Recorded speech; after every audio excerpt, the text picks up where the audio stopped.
बिस्मिल्लाहिर्रहमानिर्रहीम। अस्सलाम वालेकुम रहमतुल्लाहि व बरकातहू। एक गरीब की बस्ती में एक छोटा सा घर था। उस घर में एक बाप, एक माँ और उनकी इकलौती बेटी रहती थी। बाप दिन भर मेहनत मजदूरी करता, माँ लोगों के घरों में काम करती।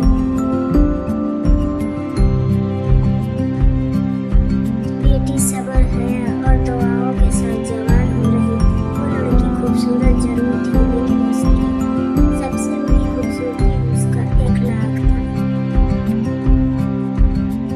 वक्त गुजरता गया और एक दिन उसके लिए रिश्ता आया।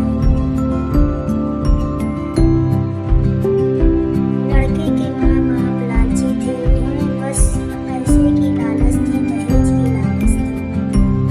लड़का खूब पढ़ा लिखा था, नरम मिजाज, दीनदार और समझदार। उसने साफ अल्फाज में कह दिया,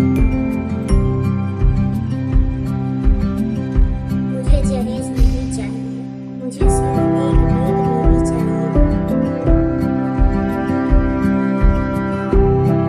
गरीब बाप की आंखों में आंसू आ गए। उसने दिल ही दिल में शुक्र अदा किया कि अल्लाह ने उसकी बेटी के लिए अच्छा नसीब लिखा है।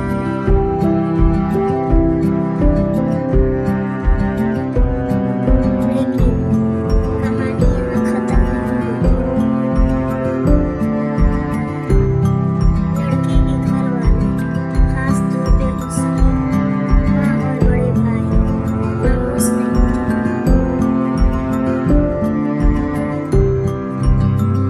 वो कहते थे, शादी ऐसे ही नहीं होती, लड़की वाले कुछ न कुछ तो देते हैं, फ्रिज, टीवी, मोटरसाइकिल, वरना लोग क्या कहेंगे।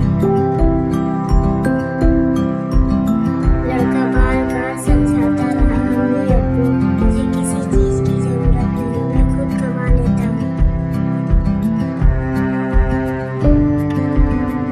लेकिन घर वालों के दिल जहेज की लालच से भर चुके थे।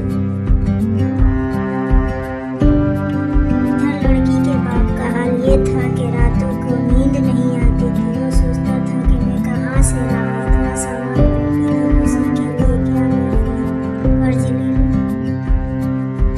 माँ बेटी को सीने से लगा कर रोती थी और बेटी खामोशी से सिर्फ इतना कहती,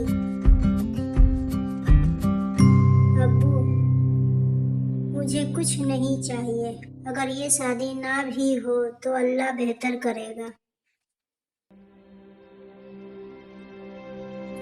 शादी की तारीख करीब आ रही थी। लड़के वाले बार बार फोन कर रहे, हलवे बढ़ाते जा रहे थे। आखिरकार वो दिन आ ही गया जब लड़के के घर वालों ने साफ अल्फाज में कह दिया, अगर सामान पूरा नहीं होगा तो शादी नहीं